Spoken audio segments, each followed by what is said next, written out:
Carry out the following osmosis experiment. Take 4 peeled potato halves and scoop each one out to make potato cups. One of these potato cups should be made from a boiled potato. Put each cup in a trough containing water. तो हमें क्या करना है, हमें 4 potato लेने हैं, उनको half part में लेना है, मान लीजिए एक पोटैटो है, फिर scoop each one out to make a potato cup. तो उसके बाद इस पोटैटो को हम इस तरह से स्कूप करके इस पार्ट को, मैं फिर से दिखाती हूँ। मान लीजिए ये एक पोटैटो है, इसको हमने स्कूप आउट कर लिया इस पार्ट को, और ये बचा हमारा पोटैटो कप, इस पार्ट को हमने निकाल लिया पोटैटो का। ठीक है, तो ये हो गया हमारा पोटैटो कप। और ऐसे हमें 4 पोटैटो कप्स लेने हैं, जिनमें से 3 जो है वो कच्चे पोटैटो कप होने चाहिए और एक पोटैटो बॉयल होना चाहिए, जिसका इसी तरह से हम कप बनाएंगे। और इन चारों पोटैटो कप्स को हमें एक ट्रफ में लेना है जिसमें पानी हो। नाउ कीप एक कप ए एम्प्टी। सो पहला वाला कप हम एम्प्टी रखेंगे, सेकंड कप में शुगर, थर्ड कप में 1 टीस्पून सॉल्ट और फोर्थ कप में भी 1 टीस्पून शुगर देना है बॉयल पोटैटो वाले कप में। इसे हमें 2 घंटे के लिए छोड़ देना है। Then observe the potato cups and answer the following. उसके बाद हम इन पोटैटो कप्स को ऑब्जर्व करेंगे और उसके बाद हमें इन क्वेश्चंस का आंसर देना है। तो पहला क्वेश्चन है, explain why water gathers in the hollowed portion of B and सी।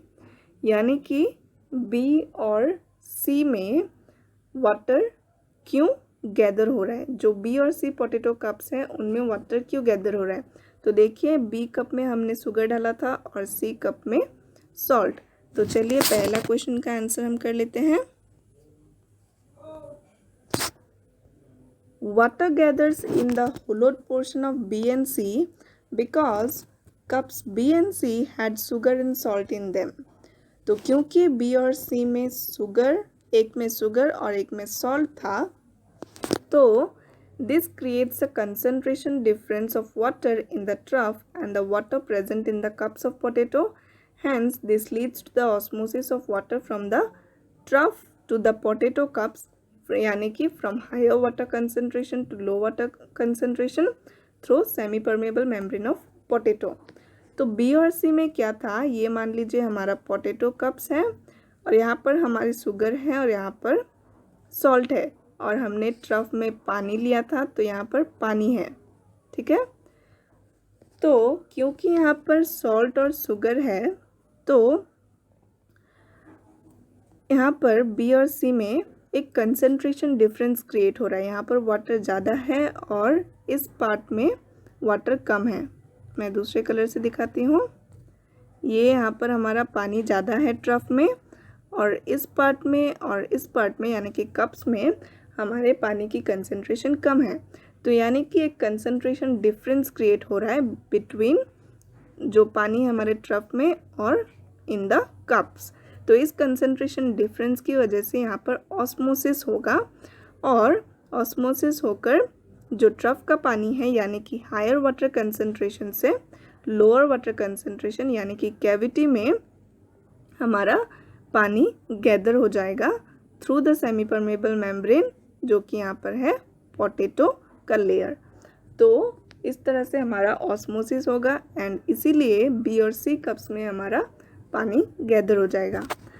तो चलिए अब हम नेक्स्ट क्वेश्चन देख लेते हैं क्या है। तो क्वेश्चन 2 है, why is potato A necessary for this experiment. Answer देखिए, potato A is necessary for this experiment because it acts as a control experiment.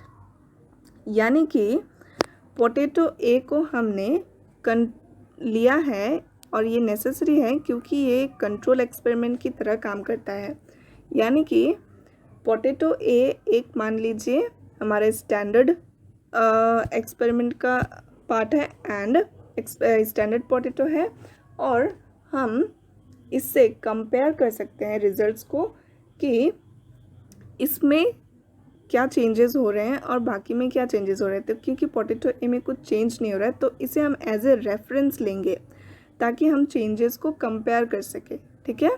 तो ये एक हमारा रेफरेंस या फिर स्टैंडर्ड पोटैटो है।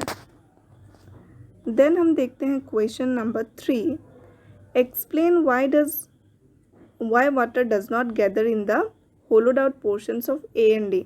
यानी कि ए और डी के होलोड आउट पोर्शंस में वाटर क्यों नहीं गैदर हो रहे हैं।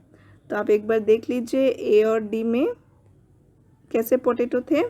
ए था हमारा एम्प्टी पोटैटो, एम्प्टी कैविटी था, एंड डी में 1 टीस्पून शुगर था लेकिन वो बॉइल्ड पोटैटो था। तो अब हम आंसर करते हैं इसका। Water does not gather in the hollowed out portions of A and D because A did not have any solute in its hollow portion. A potato जो हमारा था उसमें हमारा कैविटी एम्प्टी था, यानी कि उसमें कोई सॉल्यूट ही हमने नहीं दिया था, तो इसीलिए उसमें कोई कंसंट्रेशन डिफरेंस क्रिएट नहीं हो रहा, राइट। क्योंकि ट्रफ में तो वाटर था लेकिन अगर कोई वहाँ पर ऊपर में सॉल्यूट ही नहीं है तो इन दोनों के बीच डिफरेंस, कंसंट्रेशन डिफरेंस तो कुछ है ही नहीं। तो अगर कंसंट्रेशन डिफरेंस नहीं है तो यानी कि ऑस्मोसिस भी नहीं हो सकता, और ऑस्मोसिस नहीं होने की वजह से ए में पानी भी गैदर नहीं हो पाता है। अब हम देखेंगे डी में पानी गैदर क्यों नहीं हो रहा है। Water did not gather in D as well because it was boiled and its cells were dead and therefore the semi-permeable membrane does not exist for the flow of water from the trough to the cavity। यानी कि D में तो हमारा concentration gradient है लेकिन जो हमारा boiled potato है उनके सेल्स क्योंकि वो बॉयल हो चुके हैं, मतलब क्योंकि हमने पोटैटो को बॉयल कर दिया तो उनके जो सेल्स हैं वो डेड हो चुके हैं और इसीलिए यहाँ पर कोई सेमी परमेबल मेम्ब्रेन नहीं बचता। ये एक सेमी परमेबल मेम्ब्रेन की तरह एक्ट नहीं कर पाता and water from the trough to the cavity flow नहीं करता। तो इसीलिए हमने देखा कि कप डी में भी हमारा कोई पानी गैदर नहीं हो पा रहा, ठीक है। अब हम देखते हैं नेक्स्ट स्लाइड।